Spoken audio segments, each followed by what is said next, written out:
يا بني آدم خذوا زينتكم عند كل مسجد وكلوا واشربوا ولا تسرفوا إنه لا يحب المسرفين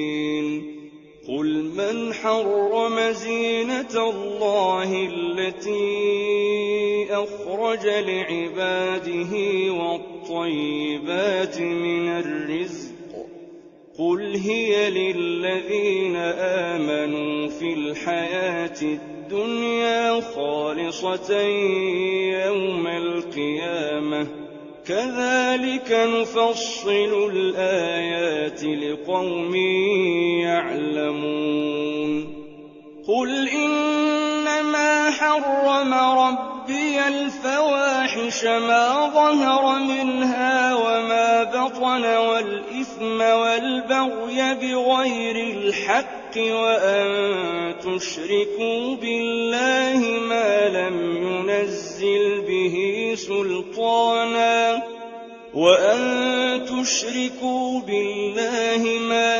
ينزل به سلطانا وأن تقولوا على الله ما لا تعلمون ولكل أمة أجل فإذا جاء أجلهم لا يستأخرون ساعة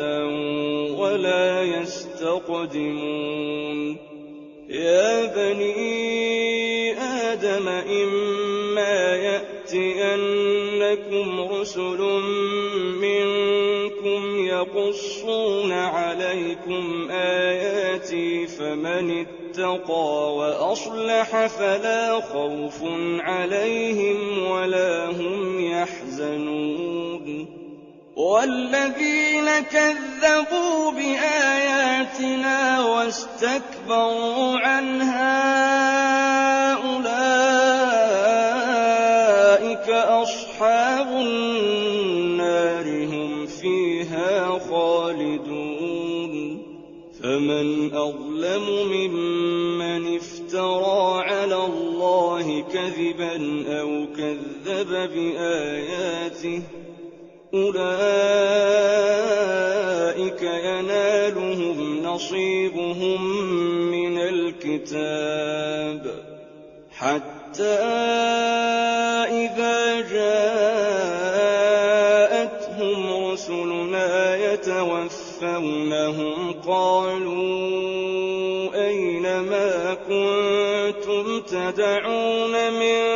دون الله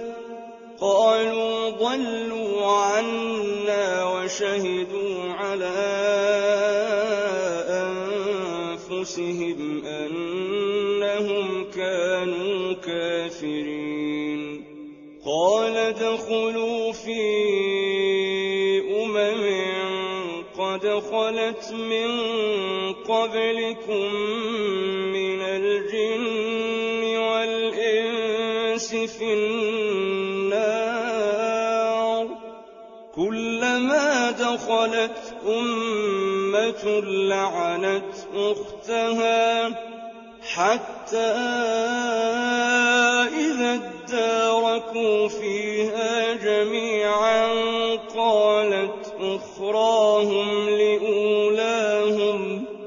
قالت أخراهم لأولاهم ربنا هؤلاء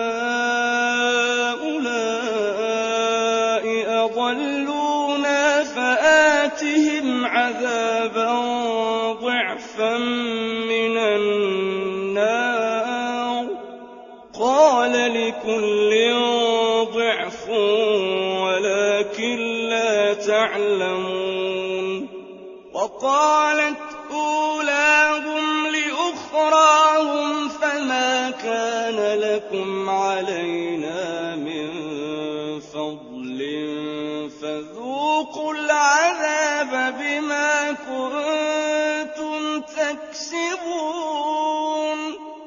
إن الذين كذبوا بآياتنا واستكبروا عنها